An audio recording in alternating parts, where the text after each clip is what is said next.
I've always been fascinated by the hidden corners of the internet, the places where the light of legality barely penetrates. Little did I know that my curiosity would lead me down a dark and terrifying path, a journey into the depths of the infamous Darknet. It all began innocently enough. I had heard stories about the Darknet, a shadowy realm hidden beneath the surface of the internet, a place where anything could be bought or sold, where anonymity was paramount. I was drawn to it like a moth to a flame, driven by a morbid curiosity to see what lurked in the digital abyss. I started by downloading the Tor browser, a tool that allowed me to access websites hidden from the prying eyes of search engines and authorities. With each click, I ventured further into the darkness, navigating a web of dot-and-onion sites, each more sinister than the last. My first encounter with the truly disturbing came when I stumbled upon a marketplace that openly sold illegal drugs, weapons, and counterfeit passports. The brazenness of it all left me in shock. I couldn't believe that such a place existed on the internet, a hub of criminal activity that operated in plain sight. But it was only the tip of the iceberg. As I delved deeper, I discovered forums dedicated to hacking, identity theft, and even human trafficking. The anonymity of the Darknet allowed these malevolent communities to thrive, their members emboldened by their ability to operate with impunity. One night, as I was browsing one of these forums, a private message popped up in my inbox. The sender's username was a string of random characters, and the message itself was cryptic, filled with strange symbols and codes. I was intrigued and responded with a simple, "Hello?" The response was swift, and it sent a shiver down my spine. It was a message in plain English, but its contents were chilling. "Curious, aren't you?" the message read. "I know what you're seeking, and I can show you things beyond your wildest nightmares. But first, you must prove yourself." I was both intrigued and horrified by the message. Who was this person, and what did they mean by prove yourself? I had no intention of engaging in any illegal activities on the Darknet, but my curiosity got the better of me. I replied cautiously, asking what they meant. The response was a set of instructions that made my blood run cold. I was to follow a series of steps that would lead me to a website hosting disturbing and illegal content. It was a test of my willingness to explore the darkest corners of the Darknet. I hesitated, my conscience warring with my curiosity. But in the end, curiosity won out, and I followed the instructions. With each click, I felt like I was descending further into a nightmare, a place where morality had no meaning. The website I ended up on was a repository of grotesque images and videos, the kind of content that should never exist anywhere, let alone on the internet. I was sickened by what I saw, and I quickly closed the browser, my heart pounding with guilt and revulsion. But the sender of the message wasn't finished with me. They messaged again, their tone triumphant. "You passed the test," they wrote. "You're willing to explore the darkest depths of the Darknet. Now I have something even more sinister to show you." I didn't want to see anything else, but I felt trapped, ensnared in a web of darkness from which there was no escape. Reluctantly, I replied, asking what they had in mind. The response was a link to a live streaming site, one that promised something so horrifying I couldn't believe it was real. The stream was scheduled for the following night, and the sender urged me to watch. I couldn't sleep that night, knowing what I was about to witness. I felt like a pawn in some sick game, manipulated by a faceless stranger on the Darknet.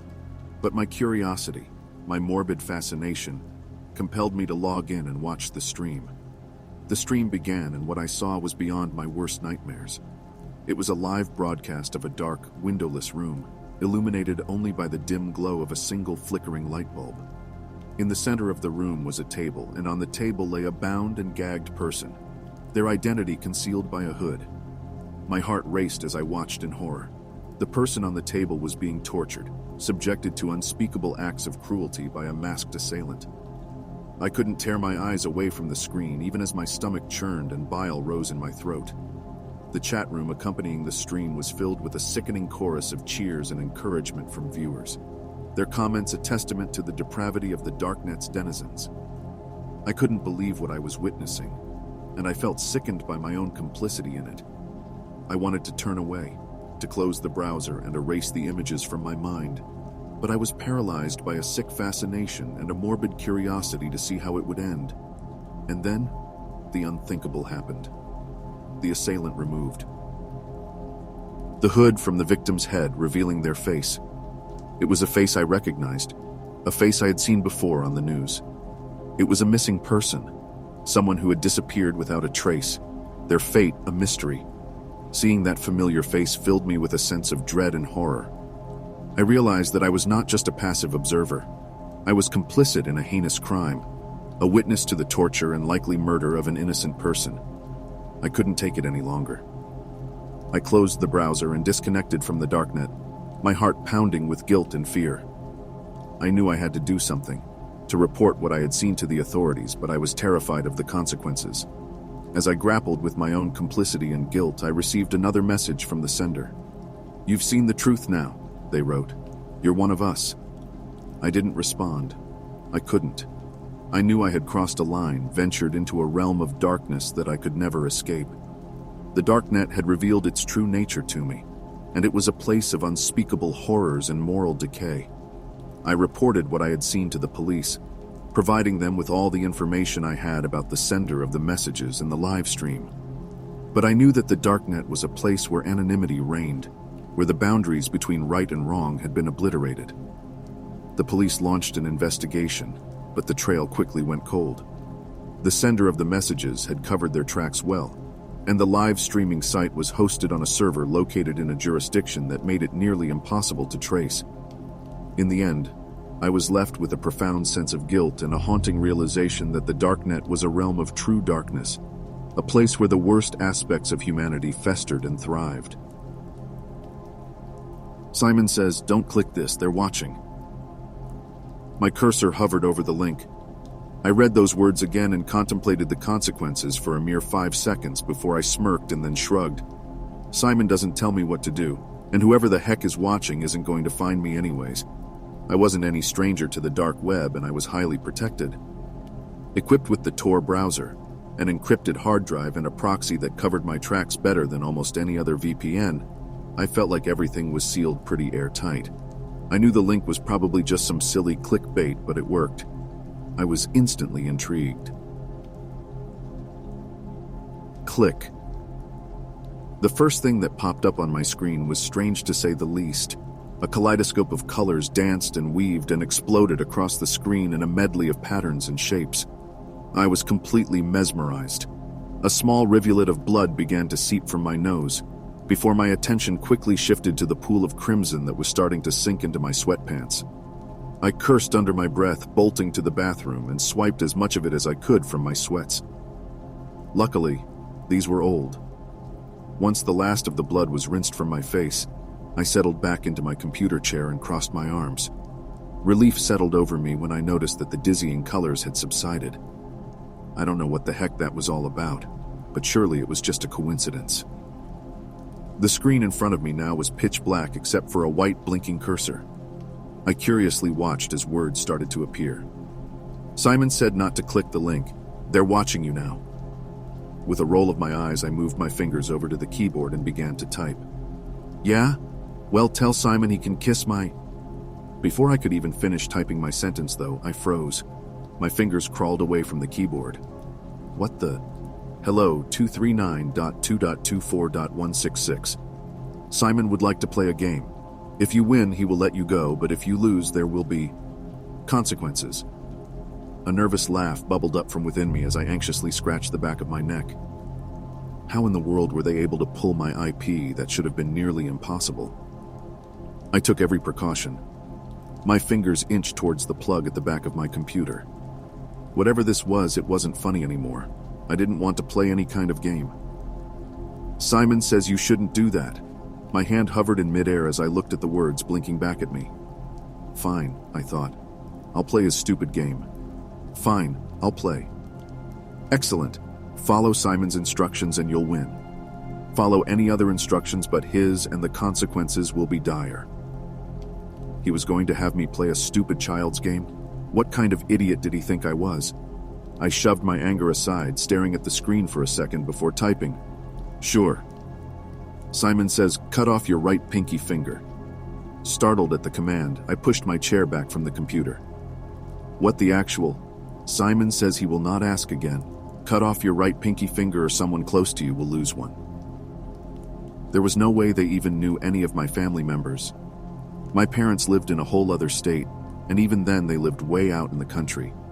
But then I heard my phone ring. "Mom?" I asked, my voice wavering when I heard her panicked tone. "Levi, your father just had a terrible accident. He was cutting some wood with his skill saw and..." She paused, murmuring something about there being too much blood.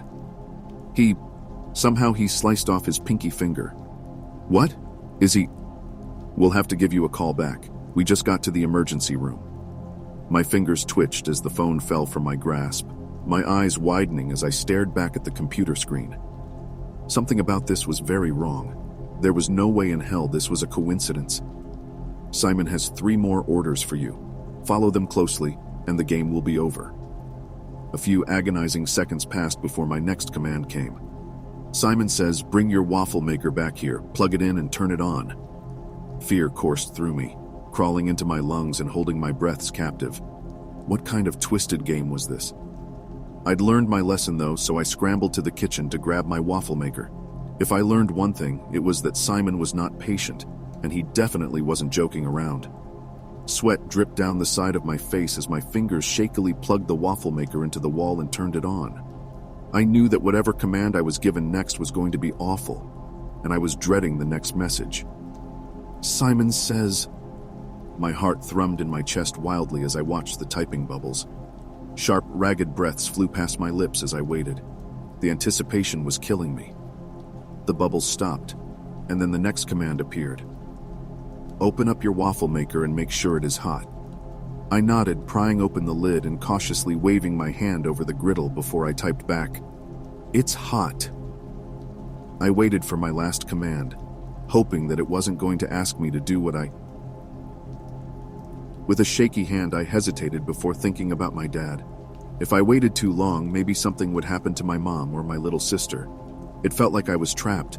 Either way, someone was going to get hurt. It was my fault for clicking on that link, though. I deserved to suffer the consequences. I couldn't forgive myself if something happened to my mom or my little sister next. I eased my hand onto the griddle, and a pain like I've never experienced exploded throughout my body. But I still had to close the lid. With all the strength that I had left, I closed the lid, my prior agony radiating into a torturous throbbing sensation, multiplying tenfold by the second. Strangled screams left my mouth before I yanked my hand free from the griddle and cradled it against my chest. Tears streamed down my cheeks, and vomit threatened to spill from my mouth the second I looked down at the tattered flesh. Some of it had blistered and melted away, oozing and bleeding and festering. The smell of cooked meat wafted up towards my nose and sent me spiraling as I retched up everything in my stomach. More tears sprung from my eyes as agonized sobs overcame me. Every time I even glanced at my hand, the pain became so unbearable that I felt lightheaded. And the last time I looked at it, a thick red ooze dripped from the flesh, clinging to the back of my hand like a thick strawberry jam. Before I knew it, I passed out cold. When I finally came to, I awoke in a pile of vomit. It was crusted to my shirt, and some of it still clung to the sides of my mouth. I didn't know how much time had passed, but the realization of what I'd done came toppling back into view the second I looked back down at my hand. And then it dawned on me. I'd screwed up. I'd been so wrapped up in doing the right thing that I'd forgotten the most important part about the commands. Specifically, the last one. Blinking up at me on my computer screen were 3 tauntingly large words. "Simon never said..."